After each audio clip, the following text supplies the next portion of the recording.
Kung meron man tayong may M ni James Bond, ito na yun, yung M ng China, Chinese intelligence.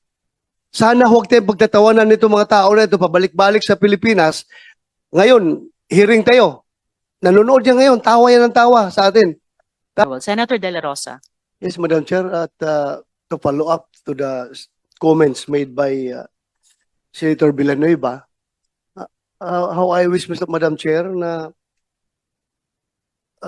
in a hearing as important as this, dapat siguro yung Secretary of Foreign Affairs ang andito dahil kung sino-sino pinapadala dito, parang nagpapasahan, turo, I will defer to, turo, I will defer to, Madam Chair. So, dapat siguro yung pinaka head of that agency ang andito dahil tayo, you can just imagine the effort that we are exerting here.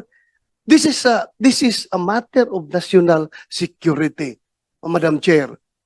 Baka hindi lang niyo na-realize kayo sa DFA, baka iniisip niyo puro diplomatic lang trabaho ninyo. Please naman, you should bigyan ninyo ng konting pagtingin yung national security aspect ng inyong trabaho. Yung request ng committee na ito, sana bilisan ninyo. Pati na rin sa DOJ. Huwag tayong maghintay na one day pagising natin, lahat ng mayor dito, lahat ng gobernador, mga Chinese na. At puro mga pugo people na ang mihawak na ating gobyerno. Siguro, mahirap, Madam Chair, yung nakita tayo, consistent tayo dito sa ating effort. Tapos yung taga-executive department is kung sino-sino pinapadala, pabago-bago yung tao. At wala. Dapat siguro, we have to require the head of agency. For this matter, the Secretary of Foreign Affairs should be here to answer all our queries. Madam Chair, I so move. Salamat, Senator De La Rosa. That's a very important, not just sentiment, but thought kasi siguro pangatlong hearing na ito na sinasabi nating pasara na tayo, patapos na sana. And we're really looking at answering to a significant degree several important issues.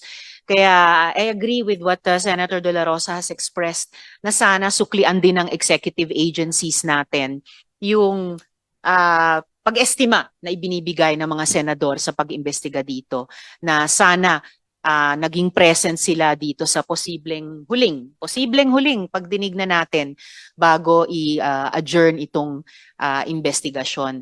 And so I don't know if there is still time for them to remedy that within today. Pero maraming salamat, dagang salamat para dyan, Senator De La Rosa. Was that a motion that I heard from the good senator? Yes, I am putting that as a motion. If we are going to have another hearing, which I suppose meron pa, then I am going to make that motion na sana yung secretary na para wala na pasahan ng no more passing of the buck.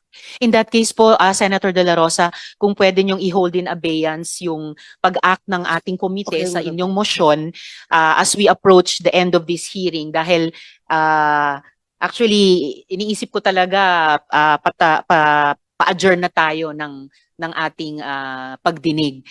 Lalo na tumuntong na tayo dun sa sinabi niyo ang napaka-importanting usapin ng national security.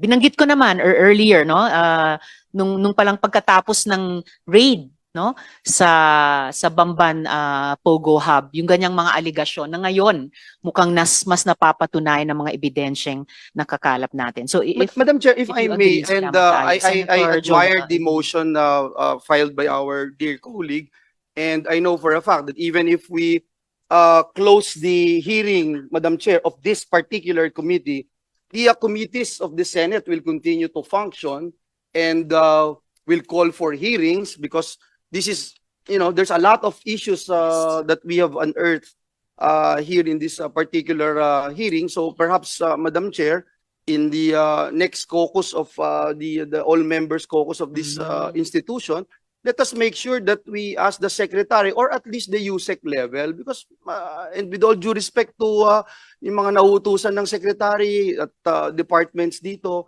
Si Attorney Tago is acting director. So acting director pa, tapos assistant prosecutor.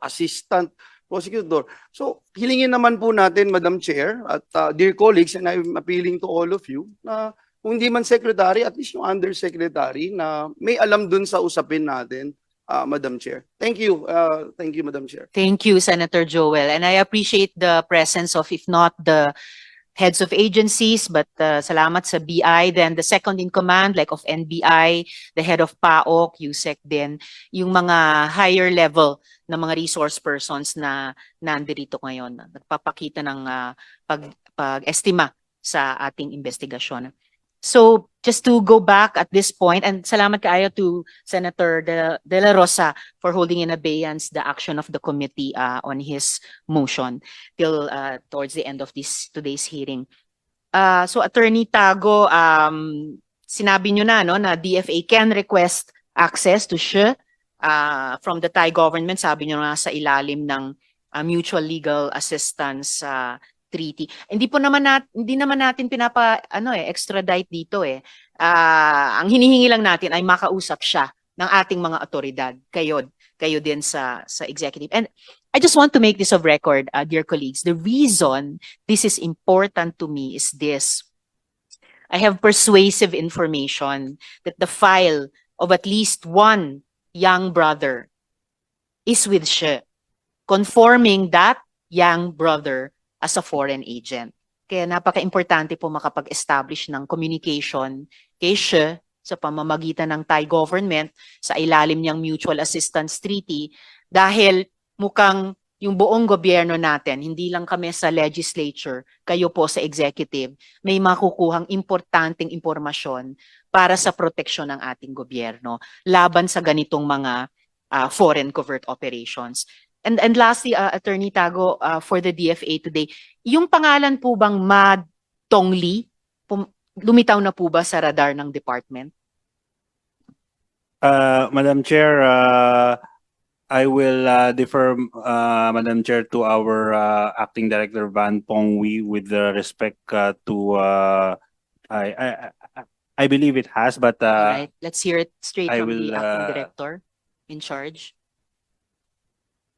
Yes, Acting Director Pangwi, please, if you could take the mic again.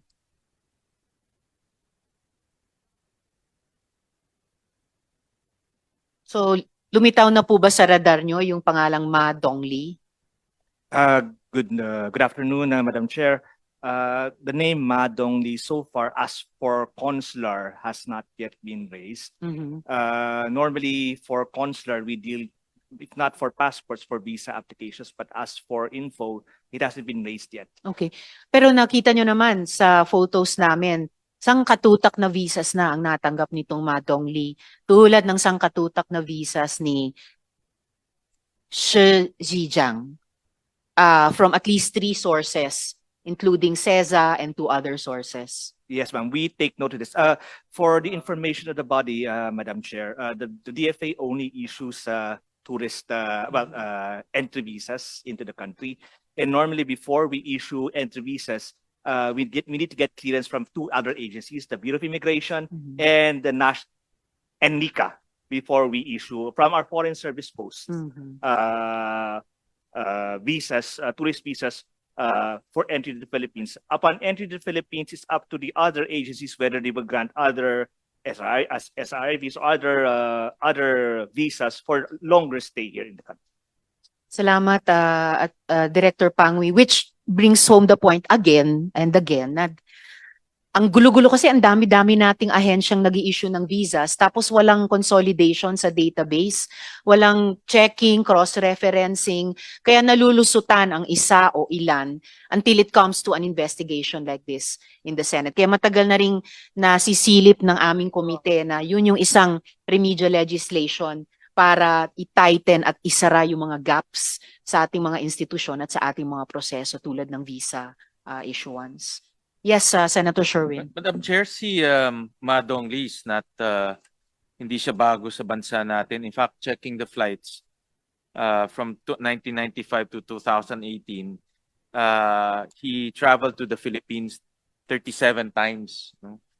And then si Zhejiang, hindi na rin bago sa atin. From 2011 to 2020, he traveled to the Philippines 21 times. No? So, labas-pasok sila sa ating bansa.